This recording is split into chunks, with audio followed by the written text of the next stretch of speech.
학생 여러분, 고객 탐색을 위한 인터뷰 방법론 강의를 할 CTM 파트너스 이정희 대표입니다. 안녕하세요. 네, 매우 반갑습니다. 이 교육 과정을 설계하면서 이 과정이 사실은 그렇게 매우 편한 과정은 아니기 때문에 걱정을 굉장히 많이 했습니다. 아마도 지금 이 교육을 들으시는 분들은 아이디어를 도출하고 이 아이디어에 대한 검증을 이 과정을 통해서 진행해야 하는 걸로 알고 있고요. 순서대로라면 앞서서 비즈니스 모델이라고 하는 부분까지 학습을 한 걸로 알고 있습니다. 제가 지금부터 말씀드릴 내용은 지금까지 우리가 예측한 비즈니스 모델을 실제 고객을 통해서 검증을 해야 한다라는 내용이라고 봐주시면 될 것 같습니다. 제목은 고객 탐색을 위한 인터뷰 방법론이고요. 기본적으로 고객을 탐색하고 시장을 조사하고 그런 여러 가지 작업을 통해서 이 비즈니스가 되겠다, 안 되겠다에 대한 결론으로 도달을 시켜야 되는데 그 부분에 있어서 가장 중요한 방법론인 인터뷰 방법론을 소개하려고 합니다. 전체 교육 내용은 이 고객 검증이라고 하는 게 무엇인가? 그게 왜 필요한가? 그걸 왜 굳이 인터뷰를 해야 되는 것인가? 인터뷰는 그럼 어떤 방법으로 할 수 있는가? 요 정도의 내용을 가지고 제가 한 약 3시간 정도 시간을 가지려고 합니다.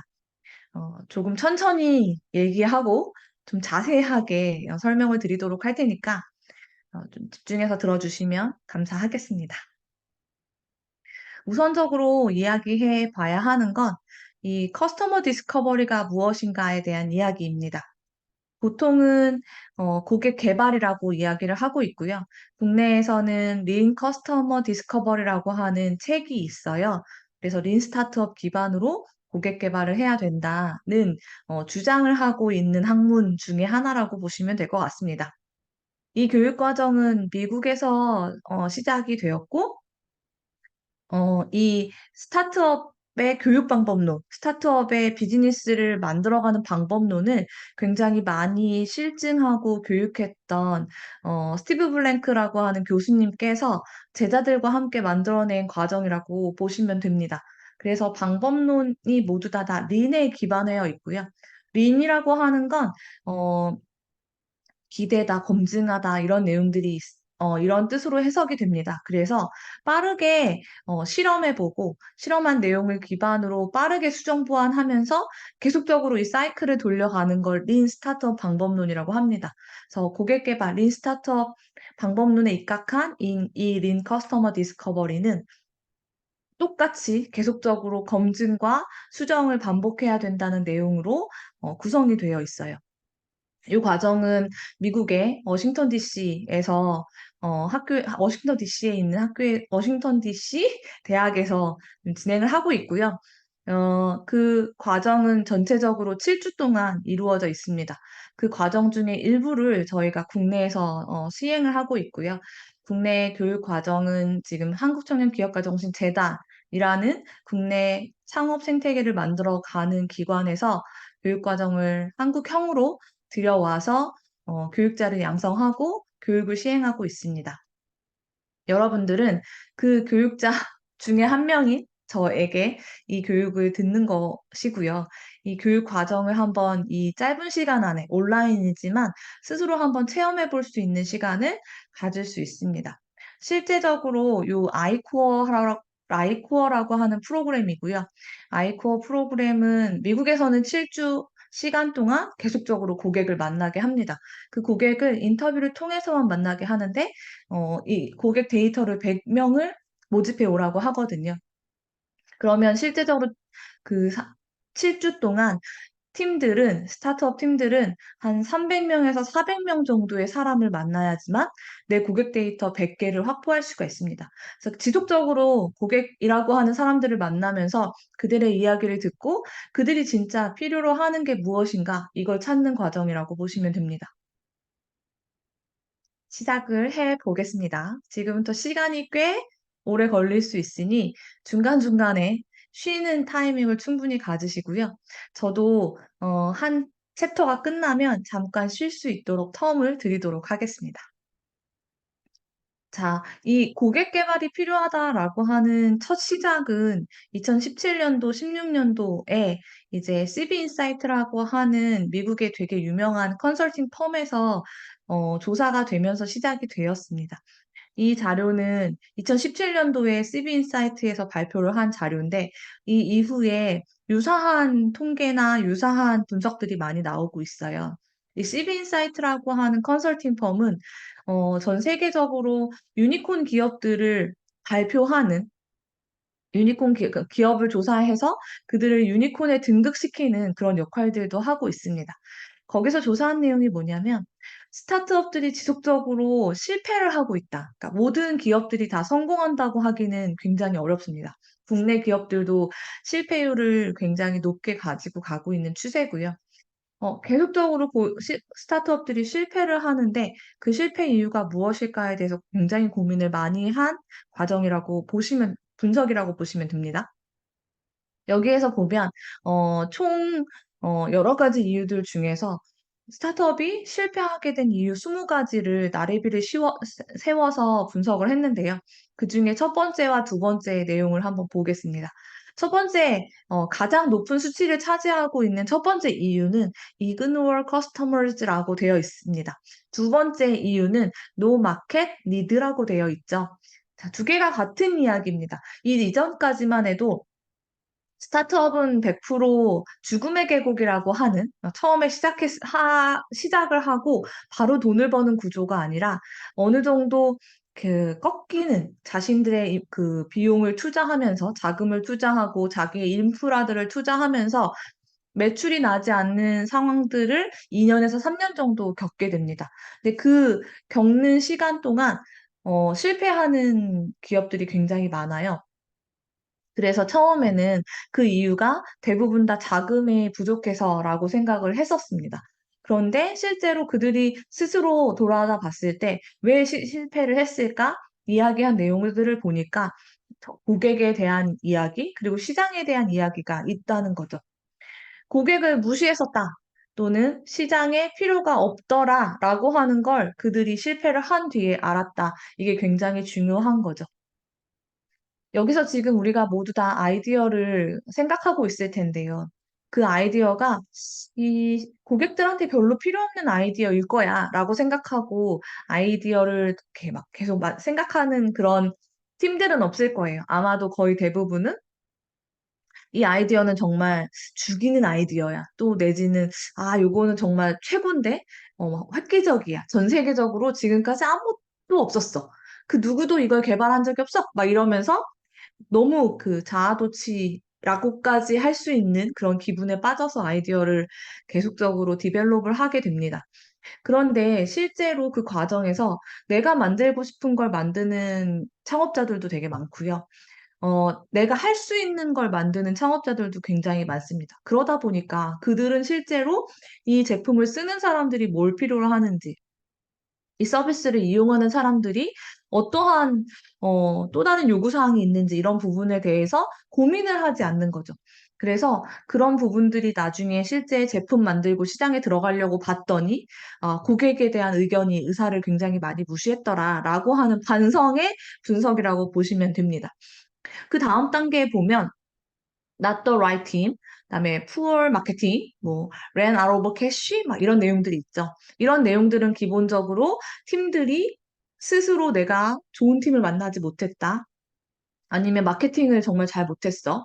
아니면 돈이 부족했어. 이건 기본적으로 기업이 가지고 있어야 되는데 갖고 있지 않은 인프라에 대한 영역입니다.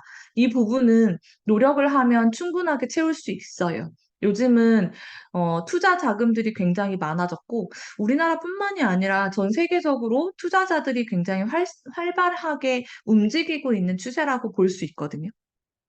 예전에는 뭐 실리콘밸리에 있는 미국이나 아니면 뭐 영국이나 이 정도의 VC들이 좀 더 활발하게 투자를 했다면 지금은 실제로 뭐 저 개발도상국인 우즈베키스탄에도 이렇게 VC들이 점점 생겨나고 있어요. 그러니까 이 기업에 투자하고 민간이 스스로 이 창업 생태계를 움직이는 거에 대한 가치가 굉장히 높아진 상태라고 볼 수 있습니다. 그렇기 때문에 뭐 자금을 확보한다거나 아니면 좋은 팀을 구성한다거나 이런 부분들은 어, 얼마든지 만들어낼 수 있거든요. 그런데 고객을 만든다 또는 고객을 만족시킨다. 이건 아무리 돈이 많아도 할 수 없는 일들이라고 볼 수 있습니다. 그래서 이러한 이유들을 분석해 봤을 때, 아, 고객을 생각하는 게 굉장히 중요한 거구나라는 것들을 이제 캐치하게 된 거죠. 그래서 이 고객 개발, 고객이 굉장히 중요해. 고객 조사 꼭 해야 돼. 라고 하는 그런 프로세스가 더 중요하게 되고 있다고 보시면 됩니다. 보통의 고객 개발은 지금 보시는 표처럼 순서대로 커스터머 디스커버리, 커스터머 밸리데이션, 컴퍼니 크리에이션, 컴퍼니 빌딩 이렇게 네 단계로 이루어집니다.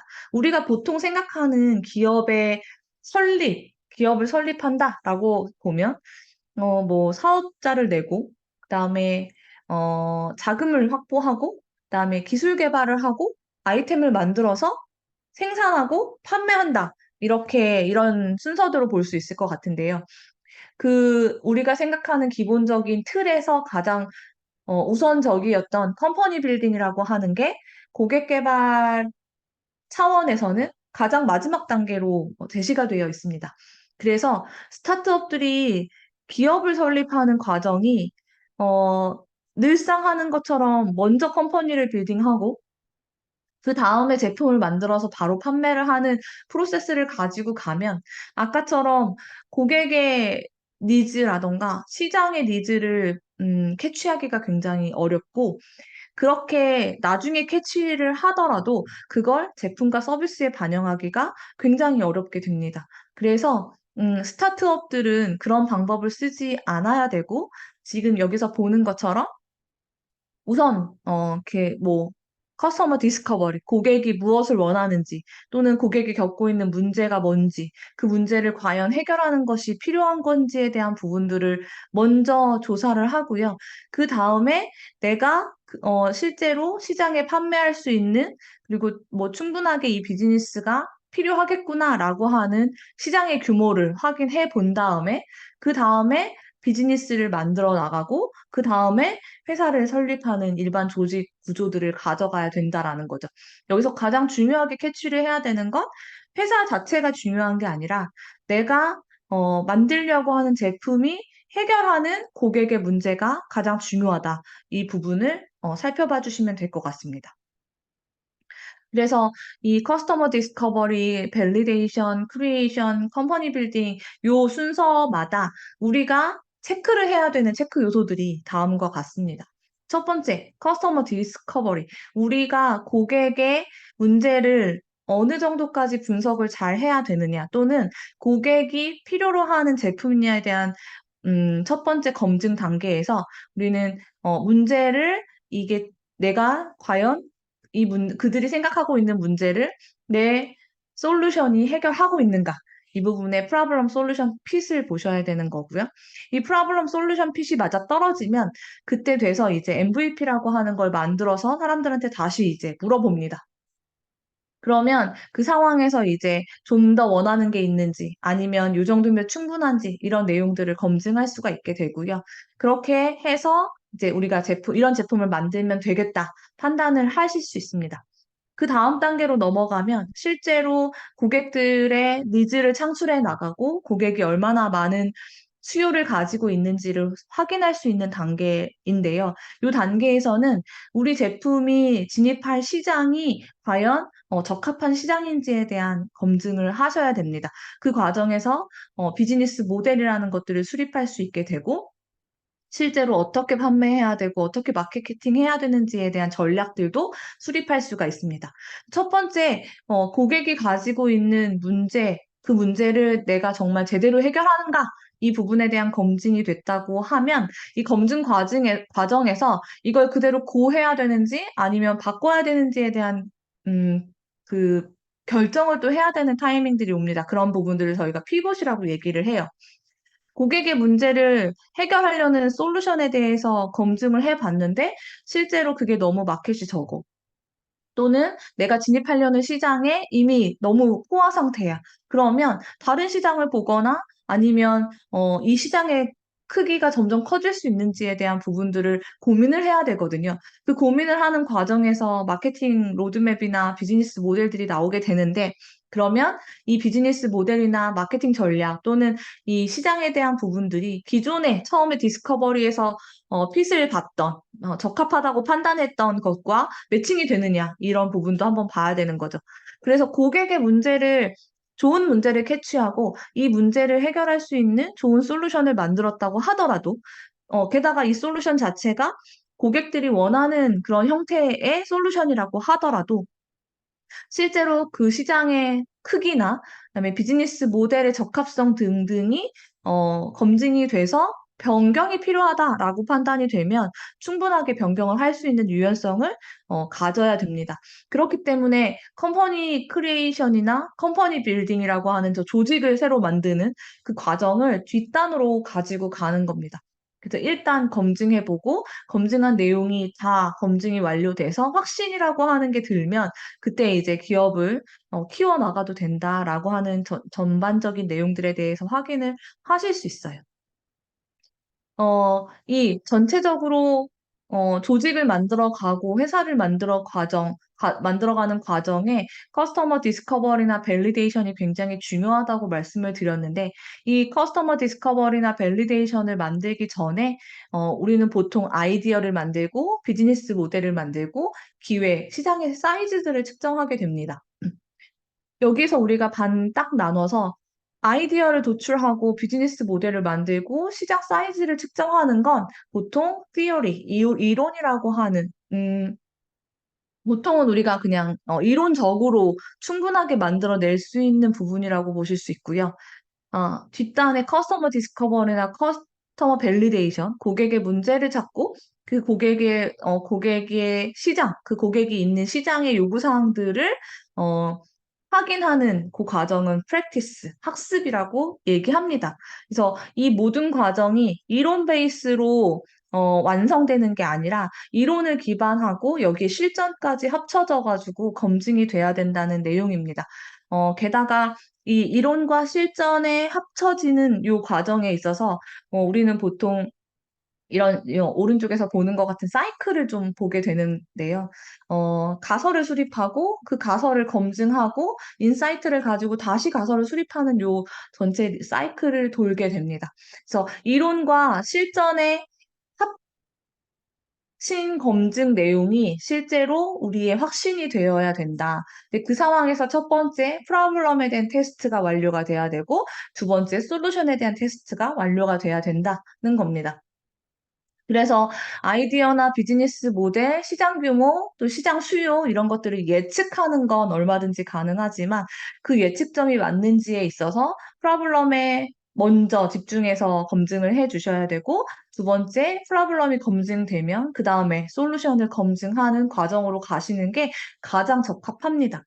하지만 보통은 이제 우리가 문제가 떠오르고 그 문제의 해결 필요성이 확인이 되면 아마 바로 솔루션이라고 하는 게 나오게 됐을 거예요. 그래서 머리가 아프면 약을 먹어 라고 하는 일반적인 솔루션일 수도 있고 아니면 좀 더 특수하게 뇌출혈이 있는 환자들이 머리가 아플 때 먹는 약, 먹는 처치라고 하는 조금 더 특수한 상황에서 특수한 타겟 고객군 대상으로의 솔루션일 수도 있어요. 근데 그런 부분들이 실제로 맞는지에 대한 것들을 계속적으로 탐색해보는 과정이 필요합니다. 그 과정을 우리는 이 고객 개발이라고 하는 과정으로 부르고 있고요. 여기서 보시는 것처럼 비즈니스 모델의 가설을 수립하고 그 가설을 가지고 검증을 해 나가고 그 검증을 토대로 수요를 확인한 다음에 고객을 설득하는 방법들을 만든 다음에 컴퍼니 빌딩이라고 하는 과정으로 쭉 저희가 돌아가는데요. 이 과정에서 우리가 가장 필요로 하는 부분 또는 이 과정에서 가장 중요해라고 하는 걸 요 커스터머 인터뷰라고 하는 방법론으로 설명을 할 수가 있습니다. 그래서 요 보통은 비즈니스 모델 하이테시스 요 가설을 수립하는 데까지는 이론, 아까 얘기한 띠오리에 해당이 되고요. 요 이론을 검증하면서 고객의 문제, 고객의 수요 또는 고객을 설득하는 방법 뭐 이런 것들을 만들어내는 것들을 인터뷰로 확인할 수 있다고 생각하시면 될 것 같습니다. 네. 네. 그래서 요런 과정들을 통해서 계속적으로 가설을 만들고 이 만든 가설을 계속적으로 확인하는 작업들을 해 주셔야 되고 그걸 고객 개발이라고 하는 또는 인터뷰라고 하는 방법론을 통해서 저희는 진행하도록 하겠습니다. 이제 우리가 굉장히 잘 알고 있는 분이죠. 굉장히 유명한 분입니다. 이 분이 이런 얘기를 어느 인터뷰에서 한 적이 있었대요. New ideas come from watching something, talking to people, experimenting, asking questions, and getting out of the office. 이런 얘기를 한 적이 있대요. 전체적으로 무슨 얘기냐면, 새로운 아이디어는 무언가를 보고 사람들하고 이야기하고 실험하고 질문하고 사무실 밖으로 나갈 때 나온다. 이 사람은 기본적으로 혁신을 기반한 굉장히 좋은 아이디어들을 많이 냈어요. 어느 그 대학교, 스탠포드 대학교 연설문에서 보면 본인은 이제 대학을 졸업하지 못했고 대학을 졸업하지 못한 이유는 뭐 비용 때문이었다 이런 얘기를 하면서 그때 했던 얘기 중에 하나가 내가 그때 대학을 다니지 않고 그 뭐 우리나라 글씨 뭐라고 하죠? 텍스트를 다양한 텍스트를 만드는 그런 그 수업을 들은 적이 있대요. 그 수업을 들었을 때 그 과정에서 글씨를 만드는 거에 대한 매력을 굉장히 많이 느꼈고 그 공부를 하면서 이제 무슨 무슨 채라고 하는 걸 만들게 됐다는 거죠. 근데 본인이 그때 실제로 그냥 계속 앉아서 학습만 했으면 이런 것들이 나오지 않았을 거다. 그래서 나는 계속적으로 무언가 떠올리기 위해서 새로운 것들을 계속 배웠다라고 얘기를 했거든요. 그리고 또 하나는 그렇게 그 학습을 할 때 단순하게 앉아서 하는 것이 아니라 지속적으로 사람들을 만나고 실제로 사람들이 어떤 것들을 필요로 하는지에 대한 부분들을 캐치해 가면서 계속 아이디어를 떠올렸다라고 얘기를 했었어요. 그래서 우리가 가장 중요하게 생각해야 되는 건 우리가 지금 만들어내는 아이디어에 대한 부분을 실제 앉아서 내가 하고 싶은 거, 내가 할 수 있는 것만 가지고 만드는 건 실패율이 굉장히 높다. 그래서 이 제품을 또는 이 서비스를 필요로 하는 사람들을 만나서 직접 이야기를 해보는 게 중요하다라는 이야기를 잡스가 했습니다. 그래서 그거에 입각해서 우리 이 아이코어 프로그램의 요 고객 개발의 슬로건이 Get out of the building이에요. 앉아있지 말고 다 밖으로 나가서 실제로 고객들을 만나보자라고 하는 게 저희가 지금 주창하는 슬로건이라고 보시면 됩니다. 그래서 고객 개발은 굉장히 중요하고 고객 개발로 통해서 얻어낼 수 있는 게 굉장히 많다는 건 많은 스타트업들 또는 많은 교육을 하는 교육 방법론을 만드는 사람들도 계속적으로 이야기를 하고 있는 부분이라고 보시면 됩니다. 그렇지만 고객 개발 자체가 사업을 성공으로 이끄는 건 아니에요. 어, 얼마 전에도 어, 교육을 받았던 대표님을 사석에서 만난 적이 있습니다. 근데 그 대표님이 하는 이야기가 이 아이코어 방법론, 고객 개발 방법론이 사실은, 이후에도 계속적으로 비즈니스를 고민할 때 굉장히 도움이 된다. 하지만 이거 자체가 빠르게 비즈니스를 만들게 하거나 실패할 수 있는 여러 가지 요소들을 사전에 알려주는 건 아니더라. 그게 아쉽다 이런 얘기를 했었거든요. 근데 실제로 고객 개발은 이 비즈니스가 성공적으로 이어지게 하는 그런 행동 방법론이 아니다라는 걸 먼저 말씀드리고 싶어요. 오히려 성공으로 이어지게 한다기보다 실패율을 줄이기 위한 방법이라고 보시면 더 좋을 것 같고요. 이 과정을 수행하기 전에 한 번도 여러분들은 고객들에 대한 그 심도 깊은 고민을 하지 않았을 것 같아요. 고객이 뭘 좋아하는지, 고객이 어떻게 생각하는지, 고객이 실제로 요 솔루션에 대한 것들을 호응을 할 건지에 대한 부분들은 내가 그냥 추측하고 예측해서는 확인되기가 되게 어렵습니다. 그래서 직접 물어봐야 되는데, 근데 스타트업들도 되게 무서워하는 것 중에 하나예요. 이걸 물어보는 걸. 왜 무서워하냐면, 어, 다들 싫다고 할 것 같거든요. 또는 다들 아니라고 할 것 같거든요. 그래서 내가 내 생각대로 내 하고 싶은 걸 계속 그냥 하고 싶다라고 하는 그런 주도를 좀 하고 있는 편이에요. 주관을 갖고 있어요. 그런데 그렇게 내가 하고 싶은 거 하고 내가 할 수 있는 것만 하면 고객들이 별로 좋아하지 않는다는 거죠. 고객들은 내가 가지고 있는 기술이나 나 자체를 원하는 것이 아니라 그들이 좀 더 편안해지고 그들이 좀 더 나아지고 그들이 좀 더 덜 어려워지는 방법들을 굉장히 좋아하더라라는 겁니다. 그래서 그런 내 고객이 실제로 원하는 게 어떤 건지를 찾아봐서 그들이 생각하지 않는 그냥 다른 삽질하지 않는 그런 방법론이라고 생각해 주시면 조금 더 쉬울 것 같아요. 그래서 성공을 보장하려는 게 아니라 스스로 탐색팀이 우리 지금 창업을 하려고 또는 아이디어를 도출한 우리 팀들이 스스로 검증하지 않은 부분들을 좀 더 검증을 해서 좀 더 합리적인 결정을 내리도록 도와주는 것이다라고 얘기하고 있습니다. 이게 무슨 얘기냐면 예를 들어서 여러분들이 머리가 아픈 사람들을 위해서 두통약을 만들고 싶어요. 그래서 나는 두통약을 만들 수 있는 기술이 있어. 약대를 나왔어요. 그래서 어떻게 몸에 굉장히 덜 안 좋고, 몸에 굉장히, 그쵸, 덜 안 좋고, 그리고 뭐 약 냄새도 별로 안 나고, 먹기도 되게 쉬운 그런 약을 개발했다고 쳐요.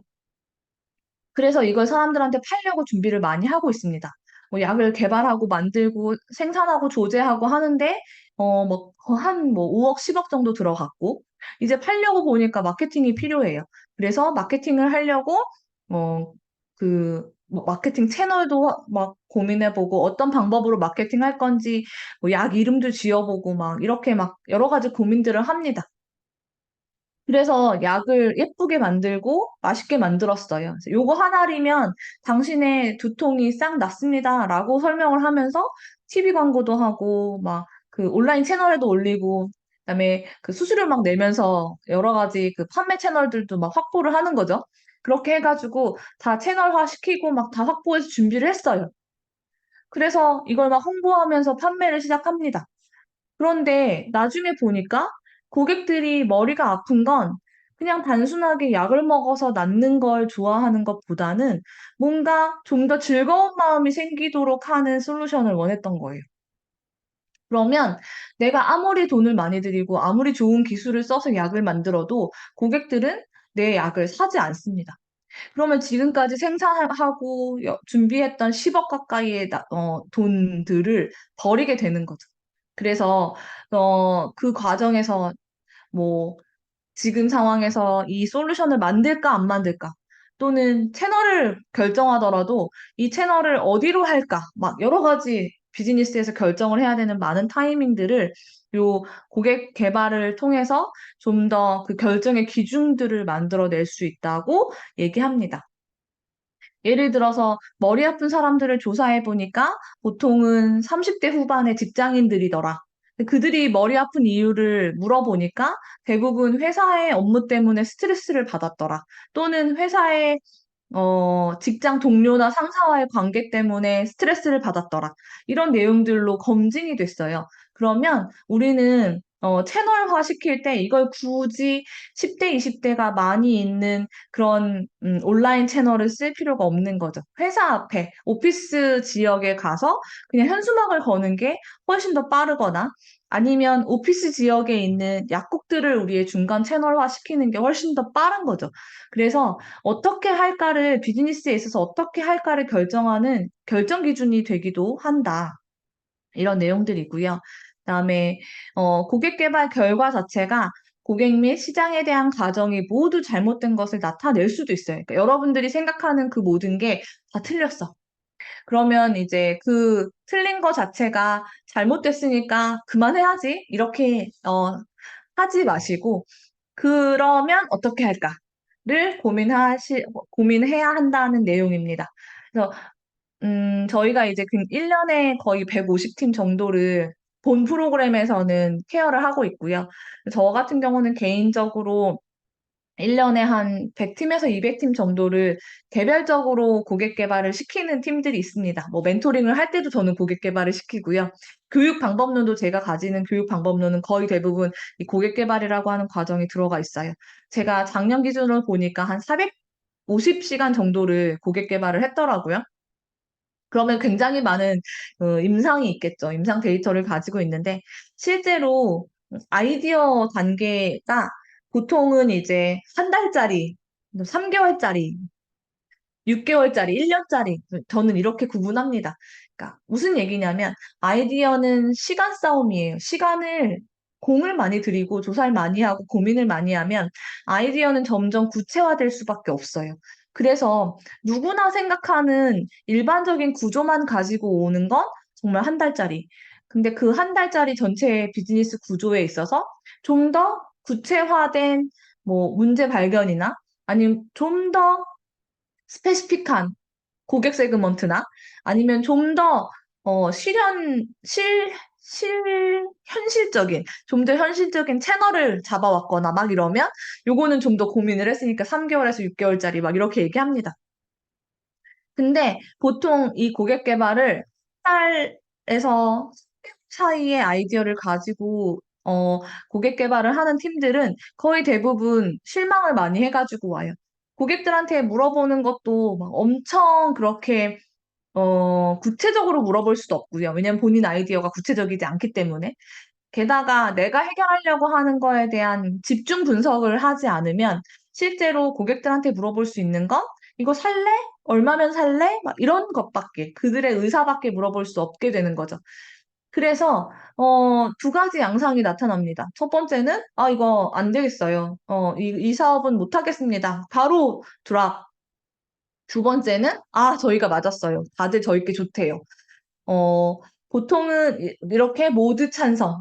이렇게 두 가지 양상을 가지고 오는데요. 두 가지 다 좋은 것도 아니고 나쁜 것도 아니라고 얘기하고 싶습니다. 내가 음, 그게 잘했다 못했다를 떠나서 조금 더 구체적인 질문이 되었어야 된다. 이렇게 말씀을 드리고 싶어요. 보통 질문을 하라고 하면 고객을 만나서 이 비즈니스에 대한 검증을 해보라고 하면 비즈니스 설명을 막 하고 이걸 쓰실 생각이 있는지에 대한 의향을 물어보고 오거든요. 근데 사실은 의향이 중요한 게 아니라 가능성에 대한 뭐 그런 포인트들을 잡는 게 더 중요하기 때문에 뒤에서 뭐 질문의 방법론에 대해서 얘기하겠지만 우리가 고객들한테 검증해야 되는 내용들은 그들이 이걸 살 것이다 라고 하는 그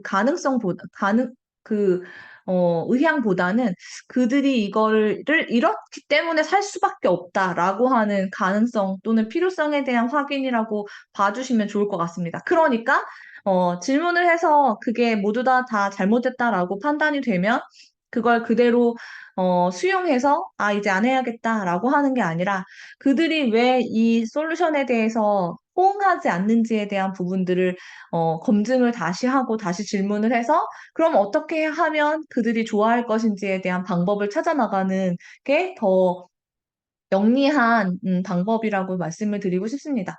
그래서 아마도 여러분들이 계속 비즈니스 관련된 고객 개발을 나가거나 누군가에게 비즈니스를 설명할 때 굉장히 챌린지가 많을 거예요. 사람들이 막 질문도 많을 거고, 그게 되겠어? 막 이렇게 직접 대놓고 얘기하시는 분들도 많을 건데, 그거에 실망하지 마시고, 내 고객들이 진짜로 원하는 게 무엇인지를 찾아내는 거에 조금 더 집중해 주시면 좋을 것 같습니다.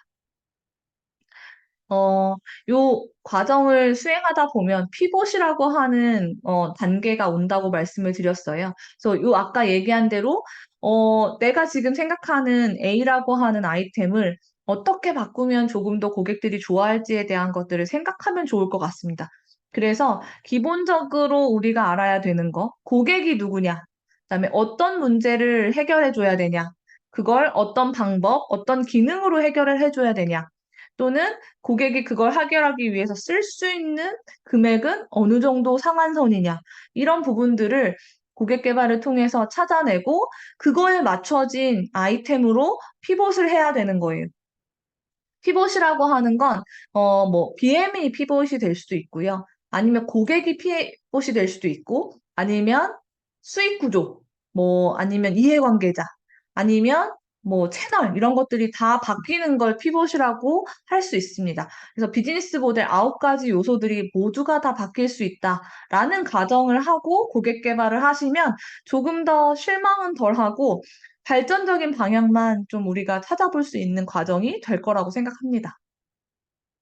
그래서 여기까지가 왜 고객 개발을 해야 되는가에 대한 내용들이니까 지금까지 했던 이야기들을 다시 한번 정리하면 고객 개발은 내가 만들려고 하는 이 솔루션이 과연 고객이 원하는 솔루션인가에 대한 확인, 그리고 고객이 안고 있는 문제를 내가 정확하게 짚었는가에 대한 확인, 그리고 그 고객이 진짜로 그 문제를 겪고 있는 고객인가에 대한 확인, 이런 확인들을 하는 과정이고 그 확인 과정을 직접 만나서 인터뷰라고 하는 방법론을 가지고 하는 과정이다. 이렇게까지 이해해 주시면 될 것 같습니다.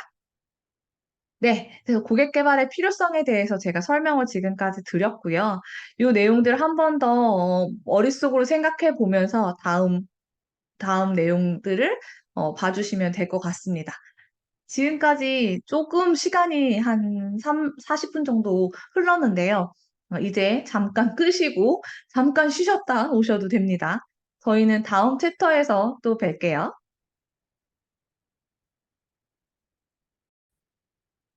아, 여러분, 다들 잠시 쉬고 오셨나요? 네, 저도 살짝 쉬고 왔습니다. 제가 지금 3시간 연강을 할 거기 때문에 중간중간에 저도 쉬면서 하도록 하겠습니다. 혹시라도 제 말이 좀 빠르거나 속도가 좀 빠른 것 같다 그러면 천천히 들어보시는 것도 좋을 것 같고요.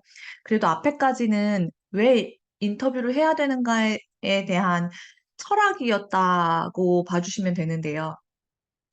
제가 지금까지 강의를 해보니까 어, 이 방법론에 대한 철학을 이해하는 게 실제 고객 개발을 하는데 굉장히 도움이 많이 되더라고요.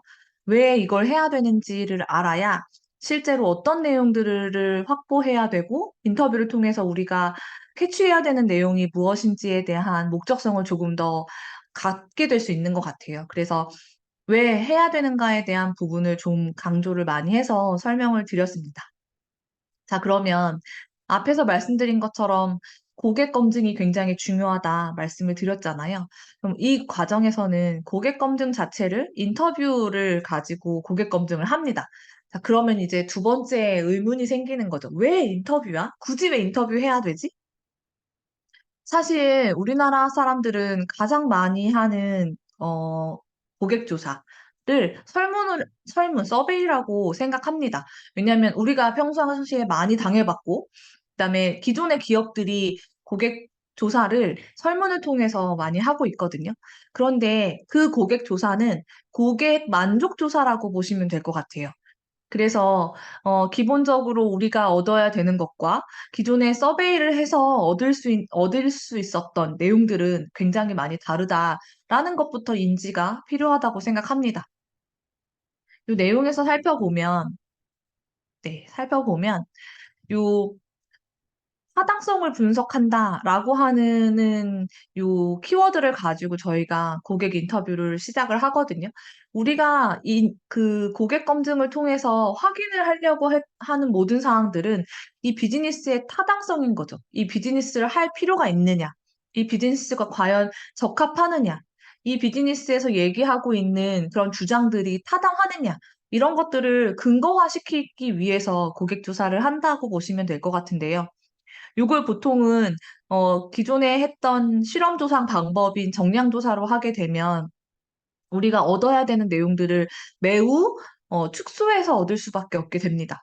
그래서 보통은 어, 타당성 분석이나 연구조사 방법론을 정량과 정성 두 가지로 나누게 되는데요.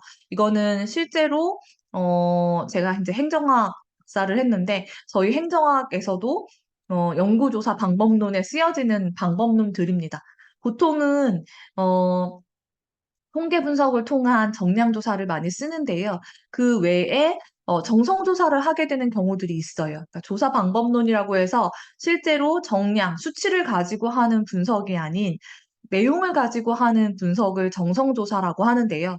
그 정성조사와 정량조사의 차이점을 보면 정량조사는 실제로 많은 모수를 가지고 한 가지 결론을 도달하기 위한 실험 분석을 하는데 많이 쓰이고요. 정성조사는 이게 과연 그들이 어떤 의도로 이런 행동을 했는지, 그 행동에 대한 의도나 그들이 가지고 있는 그 개인의 생각들을 확보하기 위해서 관찰이나 인터뷰 방법론을 많이 쓴다고 합니다. 그래서 문제나 솔루션의 적합성과 제품의 시장 적합성은 정성조사인 관찰과 인터뷰를 통해서 타당성을 확보하기가 쉽고요. 이걸 좀 더 많은 수를 가지고 가장 최적의 솔루션을 내기 위해서는 정량조사라고 하는 방법론을 쓰셔도 됩니다. 그런데, 우리가 지금 하려고 하는 또는 우리가 지금 접근해야 되는 고객들은 내가 사전에 모을 수 있는 규모가 없어요. 게다가 기존의 기업들은 이미 내 제품을 써봤고 이미 내 솔루션을 써봤기 때문에 써본 사람을 기준으로 이 대규모의 정량 조사를 하면 되는데 우리는 아직까지 내 고객이 누군지 확실하지도 않고, 이 고객이 원하는 게 확실하지도 않고, 이 고객에게 줘야 되는 솔루션의 가치를 고객으로부터 찾아야 되는 과정이란 말이에요. 그렇기 때문에 뭔가 수치를 만들어서 얻어낼 수 있는 데이터들이 굉장히 적다고 보시면 됩니다. 뭐, 우리가 고객 조사를 통해서 얻어내야 되는 것들 중에 하나가 고객이 어떤 특성을 가지고 있느냐, 또는 그 고객이 이 문제를 얼마나 심각하게 생각하느냐, 막 이런 건데, 그걸 정량적으로 조사를 하게 되면 문제가 있습니까? 얼마나 큽니까? 라고 하는 내 나름의 기준과 내 나름의 답들을 줘야 되거든요. 근데 그 답들 자체가 정형화되어 있거나 아니면 꼭 그 답에 맞춰지지 않은 상황임에도 불구하고 고객들은 가장 적합하고 가장 예쁜 답을 선택하게 돼요. 그렇기 때문에 오류가 많을 수 있다. 진실의 답들이 아닐 수 있다. 그래서 정량은 하지 말라라는 것들을 이 과정에서는 제안을 하고 있습니다. 그래서 우리 과정에서는 정성조사인 인터뷰를 거의 대부분의 방법론으로 쓰고 있고요. 만약에 전체 고객들을 인터뷰하고 났는데 이 고객들의 로우 데이터 기반으로 뭔가 인구 통계학적인 분석이 필요하다. 뭐 그러면 그런 부분들은 이제 한 번에 정량 조사를 통해서 하셔도 무방합니다. 그래서 그런 구분점이 있다 정도를 이해해 주시면 될 것 같고요. 보통 방법론을 시장조사, 설문조사, 포커스그룹, 구매 행동에 영향을 끼치는지를 뭐 관찰하는 거, 심층 인터뷰 막 이런 게 있는데요. 이 내용들을 보면 시간은 심층 인터뷰가 가장 많은 시간을 쓰지만 신제품의 여부도 심층 인터뷰가 가장 높다라는 걸 알 수가 있고요. 시장조사나 설문조사, 일반 데스크 리서치, 그다음에 일반 설문조사는 신제품 적합 여부에는 별로 중요하지 않다. 마이너스 마이너스 두 개씩, 세 개씩 있는 거 보이시죠? 그런 차원으로 좀 보시면 좋을 것 같아요.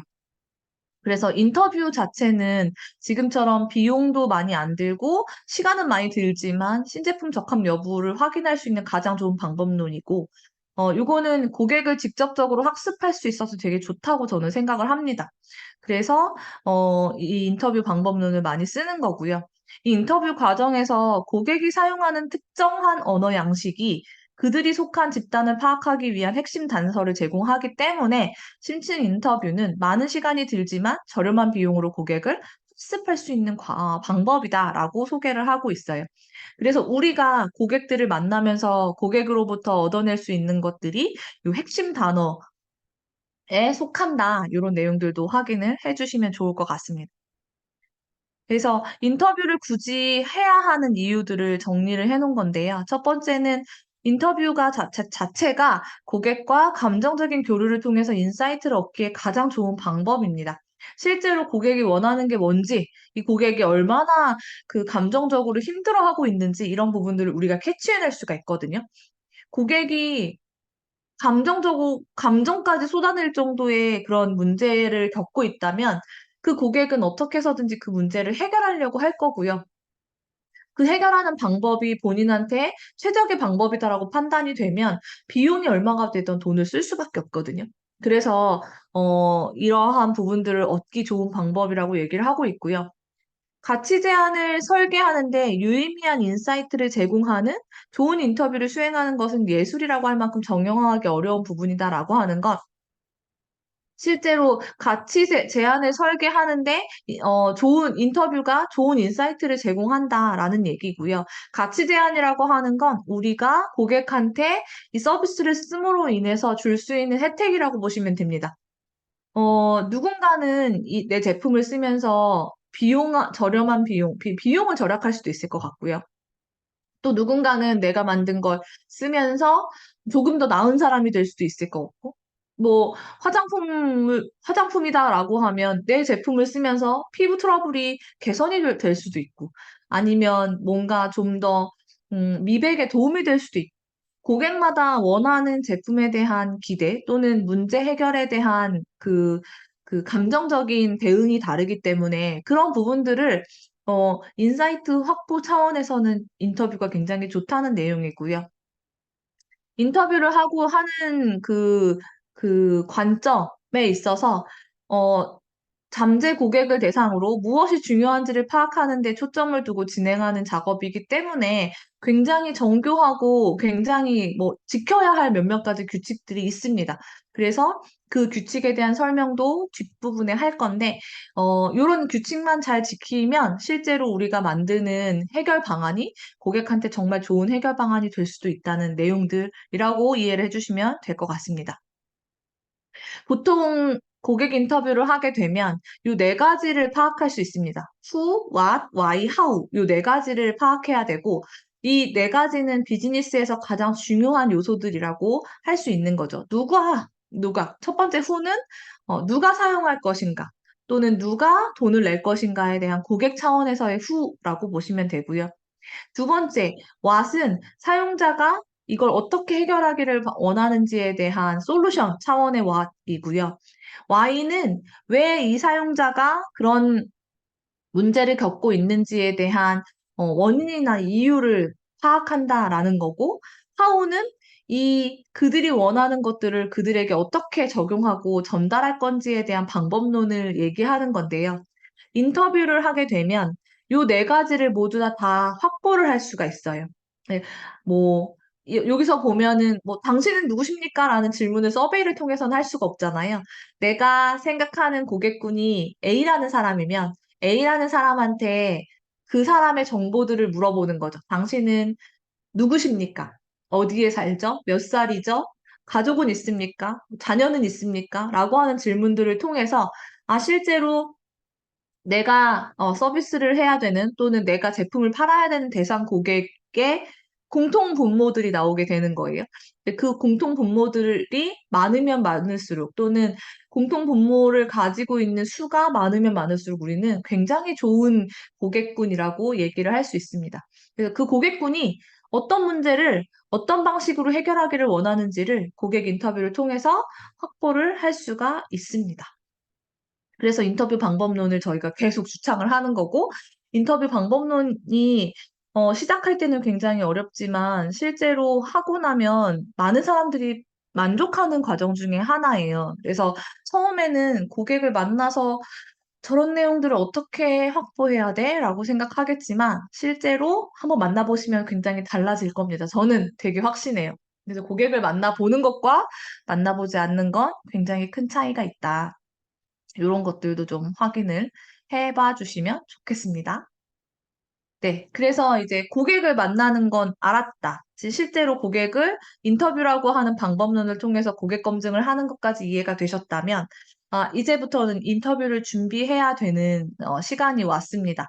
인터뷰를 준비하는 시간에 가장 먼저 해야 되는 걸 저희가 가설 수립이라고 합니다. 고객 인터뷰를 해서 고객이 가지고 있는 문제를 확인하고 이 고객이 그 문제를 해결했을 때 얼마나 좋아할 건지에 대한 확신을 해야 이 제품이나 서비스를 만드는 게 타당하다고 얘기를 했잖아요. 그러면 우리가 고객을 만나서 이 고객들이 뭘 원하는지를 물어봐야 되는데 그냥 아무런 목적성 없이 가서 그냥 물어보면 많은 질문을 해도 되게 효과적인 그 성과를 얻기가 되게 어렵습니다. 그래서 그 좀 더 효과적인 성과를 얻기 위해서 가설이라고 하는 걸 수립하게 되는데요. 가설이라고 하는 건 뭐냐면, 어, 고객들이 이러이러한 문제 때문에 이러이러한 걸 필요로 할 거야 라고 하는 검증 가능한 조건들을 붙여낸 지금 뭐 문장이라고 보시면 될 것 같아요. 보통 비즈니스 모델이라고 하는 비즈니스 모델 캔버스에 저희가 VPC, CS와 VP를 가지고 보통은 가설 수립을 많이 합니다. 비즈니스 모델 캔버스의 가장 핵심인 첫 번째가 VP, 밸류 프로포지션이고 두 번째가 CS, 커스터머 세그먼트라고 여러분들은 배우셨을 거예요. 그래서 고객이 원하는 가치, 이 두 가지를 가지고 가설이라고 하는 걸 만듭니다. 가설을 만드는 가장 큰 이유는 이 가설을 검증하기 위해서고, 그러니까 가설은 내가 검증하고 싶은 내용들 기반으로 만들어 주셔야 되겠죠. 그래서 요 가설을 보통은 CPS, 그러니까 Customer Problem Solution이라고 하는 세 가지를 가지고 가설을 만들게 되고요. 그래서 그 커스터머에 해당하는 who, 그다음에 프로블럼에 해당하는 why, 그다음에 솔루션에 해당하는 what, 요걸 세 가지 기준으로 고민을 하시면 됩니다. 가설을 만들기 전에는 이 가설 자체를 테스트할 수가 없잖아요. 그래서 가설을 만들어야 되는데요.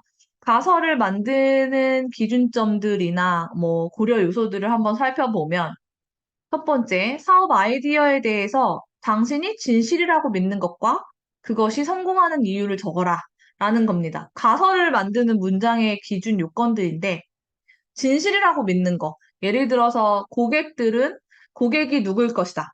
아니면 고객들은 이런 문제를 안고 있을 것이다. 아니면 고객들은 이런 문제를 어떻게 해결해 주길 원할 것이다. 라고 하는 고객과 문제 기반의 문장들을 하나 만들면 그것이 가설이 됩니다. 그래서 가설은 문서화하는 것이 굉장히 중요하고요. 가설을 기억하는 것만으로도 무의식적으로 상황에 맞게 가설을 변경해 할 수가 있기 때문에 이 가설을 실제로 진실로 만드는 과정들에 있어서 굉장히 좋은 역할들을 하게 됩니다. 그래서 가설을 만들어 놓고 이 가설 자체를 계속적으로 측정하고 여기에서 검증된 결과들을 가지고 계속 가설도 수정하고 또 검증하고 수정하고 검증하고 하면서 이걸 진짜 시장, 진짜 고객, 진짜 솔루션으로 만드는 과정들을 거치게 됩니다. 그래서 지금 뭐 예를 들어서 보면 유료 활성 사용자를 찾기 위한 고객 개발이라고 했을 때 고객은 누구냐? 우리 팀의 최고의 고객은 마케터다라고 결정을 했어요. 그리고 마케터가 가지고 있는 문제는 뭐냐? 그러면 그들은 특정 캠페인이 ROI를 창출할 수 있는지 전혀 모른다. 그래서 마케터들이 실제로 그들의 성과가 그러니까 수익의 어느 부분을 관여하고 있는지 측정하지를 못하기 때문에 그 마케팅 투자 수익을 쉽게 보여주는 분석 도구를 그들을 위해서 만들어주겠다. 이게 지금 그 이후 팀에서 유료 활성 사용자 그룹을 찾기 위한 고객 개발이라고 하는 요 상황에 맞춰진 가설이라고 보시면 됩니다. 자, 여기서 보면 우리 마케터가 나왔죠. 그리고 투자 수익을 창출하는지 모른다. 그리고 그래서 투자 수익을 쉽게 보여주는 분석 도구가 필요할 것이다. 라고 고객과 문제와 솔루션을 이야기했어요. 그러면 이제 고객 개발을 통해서 우리가 확인해야 되는 건 실제로 이 솔루션을 쓸 만한 사람들이 마케터가 맞는지, 그걸 우리가 페르소나 가설이라고 합니다. 과연 내가 지금 만든 투자 수익을 쉽게 보여주는 분석 도구인 요 솔루션을 마케터가 원하는 게 맞나? 요걸 확인하셔야 되는 거예요. 그러면 우리의 인터뷰 대상자들은 요 마케터가 되겠죠. 두 번째, 그러면 그 마케터들이 실제로 투자 수익을 창출하고 있는지 모르고 있나? 이 상황에 대해서 확인을 해야 됩니다. 이걸 확인할 때, 아니, 모르니. 이렇게 물어보는 게 아니고요. 이렇게 물어보는 게 아니고 실제로 그들이 투자 수익을 창출시키기 위해서 어떤 방법들을 쓰고 있는지를 확인하는 게 훨씬 더 빠릅니다. 그래서 실제 문제 자체가 얼마나 큰 문제인지, 그 문제가 실제로 사람들이 많이 겪고 있는 문제인지 이런 부분들을 확인하기 위한 질문들이 필요하고요. 마지막은 그러면 내가 지금 생각하고 있는 게 투자 수익을 쉽게 보여주는 분석 도구이잖아요. 자, 이 분석 도구에, 그들이 원하는 기능이 있는가? 이런 부분들을 확인해 주셔야 됩니다.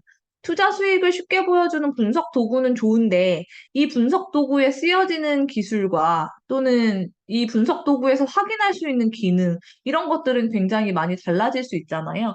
그래서, 이 투자 수익을 볼 수 있는 방법이라던가, 아니면 이 소프트웨어에 접근하는 방법, 또는 이 분석 결과를 저장하는 방법 또는 이 분석 결과를 활용하는 방법 이런 것들까지 다 고민을 했을 때 우리가 만들려고 하는 전체의 그 구조가 이 마케터들이라고 하는 내 고객들이 원하는 게 맞는지에 대한 부분들을 이 마케터를 대상으로 계속적으로 확인을 해줘야 되는 거죠.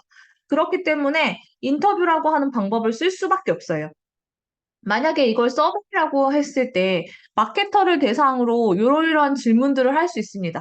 이게 전혀 모른다. 고객 투자 수익을 창출하고 있는지 모른다라고 하는 문제를 가지고 이야기를 할 때 마케터들한테 당신은 투자 수익을 창출하고 있는지 아십니까? 모르십니까? 외에는 질문할 수 있는 게 없어요. 근데 우리는 어떤 프로세스 때문에, 어떤 기업 문화 때문에 또는 어떤 생태계 때문에 그런 문제가 벌어지는지에 대해서 굉장히 고민을 많이 해서 좋은 솔루션을 내야 되잖아요.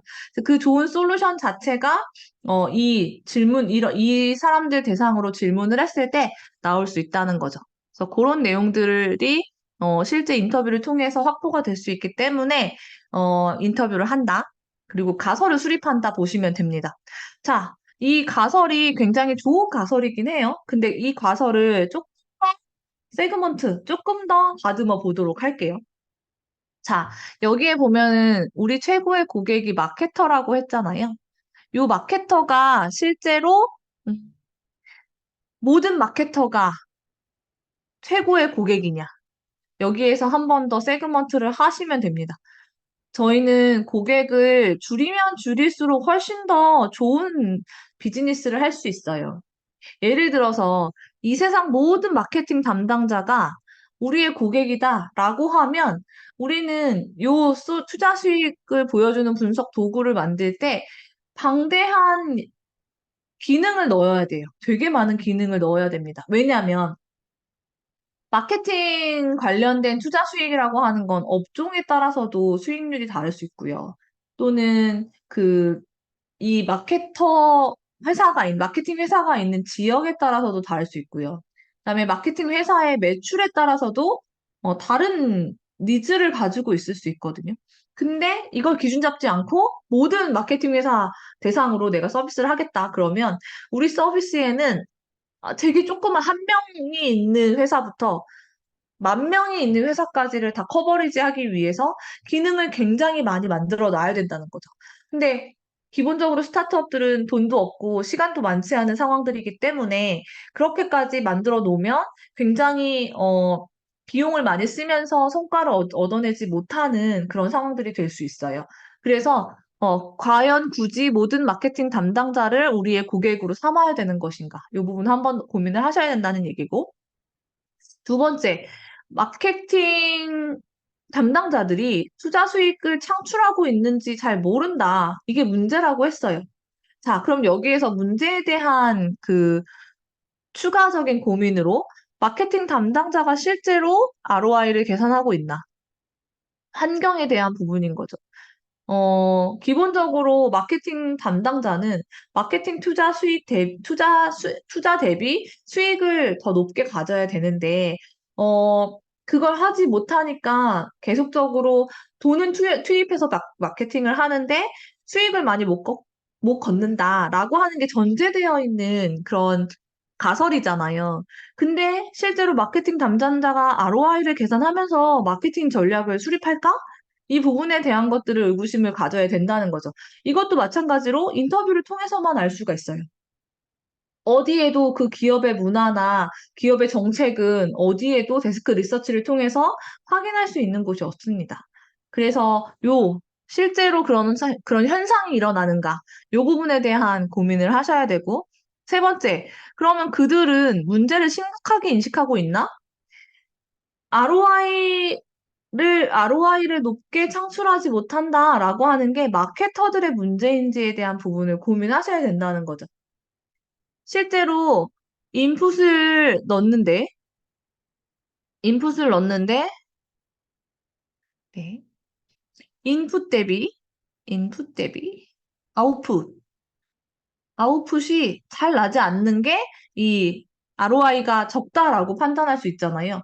그런데 마케터들은 인풋에 대한 부분을 관여하는지 안 하는지 또는 아웃풋을 확인하는지 안 하는지 알 수가 없는 거죠. 만약에 확인을 했는데 인풋을 회사 대표가 넣었어요. 아웃풋도 회사 대표가 확인합니다. 그러면 마케터들은 이 회사에서 오더를 받아서 어떤 방법으로 마케팅을 해라라고 하는 마케팅 전략을 수립하고 이 콘텐츠를 만들고 하는 역할은 있을 수 있겠지만 실제로 마케팅 투자 대비 수익이 많이 나는지 아니면 적게 나는지 그다음에 많이 나야 되는지 뭐 이런 부분에 대해서 고민을 아예 안 하고 있을 수도 있거든요. 그래서 진짜로 그 문제를 이 고객들이 심각하게 생각하고 있나를 살펴봐야 되는 거죠. 이게 만약에 인터뷰를 통해서 바뀌게 된다면 마케팅 담당자가 아니라 어, 뭐, 지출 담당자라던가 아니면 회사 대표라던가 이런 식으로 변경이 될 수도 있을 것 같습니다. 그래서 이런 내용들 또는 이 해결 방법을 포함해서 어떻게 노력하고 있는지, 그다음에 경쟁사는 어떻게 노력을 하고 있는지 이런 부분들까지도 다 살펴봐서 이 가설에 대한 수정 보완을 인터뷰를 통해서 계속적으로 해야 한다는 내용들입니다. 네. 그래서 인터뷰를 하는 건 좋은데, 인터뷰를 하기 위해서는 우리가 그, 가설이라고 하는 걸 되게 정확하게 수립을 해야 할 수밖에 없습니다. 가설이 틀리면 실제로 이 가설을 검증했다 하더라도 모든 비즈니스가 다 틀려버리게 되거든요. 그래서 처음부터 정확하고 적합한 가설을 수립하기는 굉장히 어렵지만 인터뷰를 하면 할수록 이런 부분에 대한 스킬은 충분할 거고 그러면 다듬어질 수 있는 여지가 있다고 생각이 됩니다. 그래서 가설의 검증을 위해서 검증할 수 있는 내용들 기준으로 가설을 수립해라라고 하는 내용이 있고요. 요 who, why, what을 가지고 가설을 만들어 놓고 나면 요 내용만 가지고도 기본적으로 내 사업이 왜 중요한지에 대해서 충분하게 설명을 할 수가 있어요. 그래서 요거 한번 다 읽어보면 우리의 최고의 고객은 중소기업 마케터라고 생각을 하는데요. 중소기업 마케터들은 기존 솔루션이 너무 비싸고 배포가 복잡하고 어지러울 정도로 실행 불가능한 차트 배열을 표시하기 때문에 아무도 캠페인 ROI를 쉽게 측정할 수가 없습니다. 그래서 우리는 실행 가능한 매트릭을 필요로 하는 비기술적 마케터를 위해서 설계된 분석 시스템을 배포하기 쉽고 저렴하게 만들었습니다. 라고 얘기를 하는 거죠. 그래서 요게 지금 우리가 얘네들이 테스트를 해야 되는 가설인데 요거 자체가 검증이 되면 이게 우리의 아이템이 된다는 거죠. 그래서 요렇게까지 구체적인 요소들, 조건들을 넣어서 가설을 만들면 검증하기가 훨씬 더 쉽게 됩니다. 그래서 그 가설들을 수립하기 위해서 여러분들은 이런 질문들을 좀 더 해보시는 거죠. 현재 고객들이 문제를 어떻게 해결하고 있나? 또는 경쟁자의 솔루션을 이용하고 있나? 그렇다면 왜 경쟁은 충분하지 않나? 왜 그 경쟁 제품이 마음에 들지 않는 건지에 대한 부분까지 확인을 할 수 있는 가설을 만드시면 좋습니다. 또는 고객들이 스프레드시트를 사용하고 있나? 아니면 오프라인 작업을 해결하고 있나? 이전과 비교하여 제품을 사용한 후 고객의 삶은 어떻게 바뀌었는가? 그들이 이전 방식으로 문제를 해결하는데 사용되는 비용이 어느 정도인가? 이런 질문들을 통해서 가설을 검증할 수 있게 됩니다. 그래서 이 가설을 검증하는 과정과 가설을 조금 더 타이트하게 제대로 검증하려면 가설 수립 자체가 조금 구체적인 워딩, 키워드들로 담겨져 있어야 됩니다. 뭐 이런 내용들을 기반으로 가설을 잘 수립해야 된다 하는 내용의 이야기이고요. 어, 가장 중요한 건 가설은 우리가 그럴 것이야 라고 생각하는 우리의 추측이잖아요. 가설은 검증되기 전까지는 추측이에요. 네, 그렇기 때문에 추측 자체를 사실로 착각을 하지 않아야 됩니다. 추측을 사실로 만들려면 인터뷰를 통해서 검증이 충분하게 되어야 된다.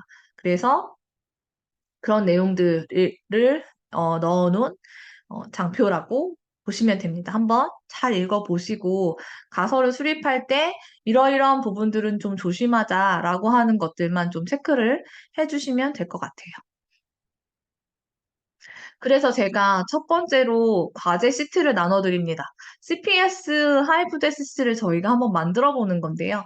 여러분들은 음, 아이디어를 지금 도출하고 이 아이디어에 대한 비즈니스 모델 캔버스까지 작성을 하셨을 거예요.